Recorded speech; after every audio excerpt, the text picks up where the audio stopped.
Rightly put, we're coming to you live from Westlands, where today we are attending the National Strategy for the Management of Returnees and Domestic Violent Extremists of the strategy that is from 2026 to 2030. Of course, this is just a gathering of policyholders, policymakers who will be having a 3-day event here to discuss how to counter violence, extremism, and of course we have stakeholders from the police, and this is convened by the National Counter-Terrorism Center.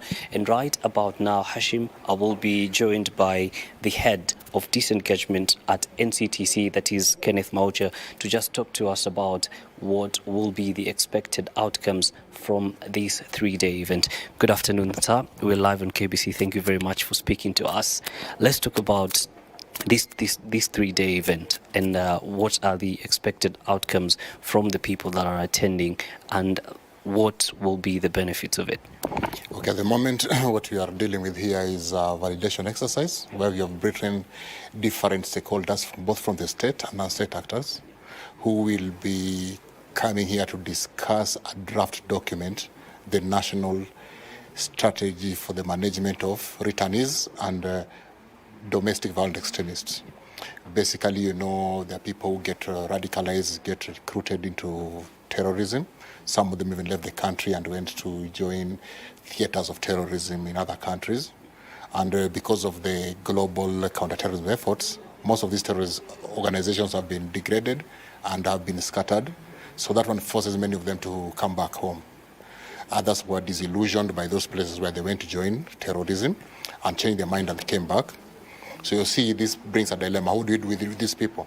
Some of them, of course, there's need for them to be investigated. Some of them will go through the criminal justice system. Others will go even to the prison itself. Others will take other different pathways. Now, this one brings in our NCTC's approaches, which is both whole of government. We have different government departments, including probation, including prisons, including police. And then we also have the whole of society, where we have other non-state actors, like we have certain NGOs, we have the community-based organizations, religious leaders who help us in what we call the DDRR. That is disengagement, basically separating these people from the terror influence. Then there is the de-radicalization part of it, which involves these people who are radicalized having some kind of ideological reversal. And then there's the rehabilitation, and then there's the reintegration back to society. Now you see, these are very many things happening, and we need different sectors of the society and the state to deal with these people. So now comes now of urgency is to have a coordinated, systematized way in which these people can be managed. So with different actors. So this one calls for now for the document which are talking about, the national strategy. Now, this national strategy, at the moment, we have reached the level where we have a draft. So now this draft is now being critiqued and being looked upon by all the stakeholders so that you can speak in one voice and be able to handle everything regarding this returning for terrorist fighters, the returnees basically, and the domestic ones around. So once this validation has gone in and we have managed to garner the necessary buy-in of all our stakeholders, we will now be in a position to refine the document and launch it so that it can guide our management of returnees and domestic violent extremists between now, for the next 5 years, between now and 2031. You did mention state and non-state actors' involvement. How important is this partnership in ensuring that once the draft is finalized and ready for adoption and launch, it has incorporated everyone? Okay, can I get the question again?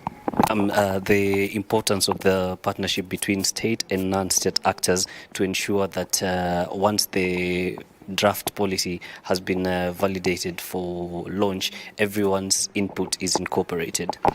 Okay, this one now comes back to what terrorism is all about.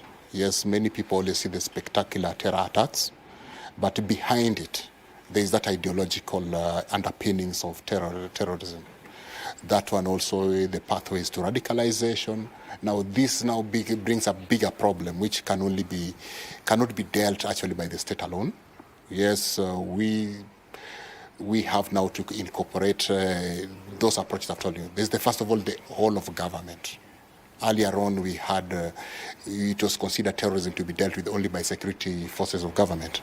But you see, we also have to, as our understanding of terrorism continues, you realize we need to have other people being brought in. We talk about even immigration, even teachers, yeah?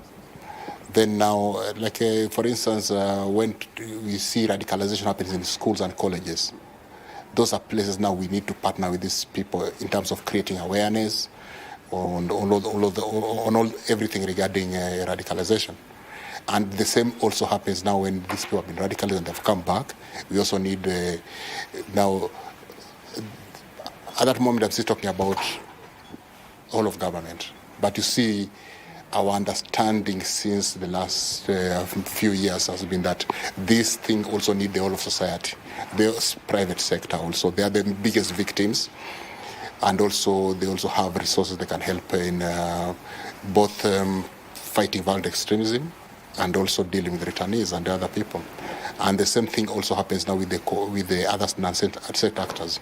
For instance, when you're talking about religious leaders, that's faith-based organizations. These are people who understand the ideological underpinnings regarding extremism. And they're the ones who we can now work with them to help in de-radicalization. Same thing with other non-state actors like even the media, in terms of pushing out the narratives and the counter-narratives regarding extremism and radicalization. The same thing, I mean, this basically what I can say is that terrorism and the underlying violent extremism is something which is so much into the society and is so big that it needs everybody's hand on deck. Thank you very much, Kenneth. And of course, as the media will be there to support, and as you correctly put it, it is something that requires the whole of government approach and state and non-state actors, or a whole of society approach. Thank you very much. That was Kenneth, and as you've heard it, Hashim, from the horse's mouth, this requires a whole of government approach to ensure that terrorism is countered from the source all the way down. We'll have more of this in our subsequent bulletins, but right about now,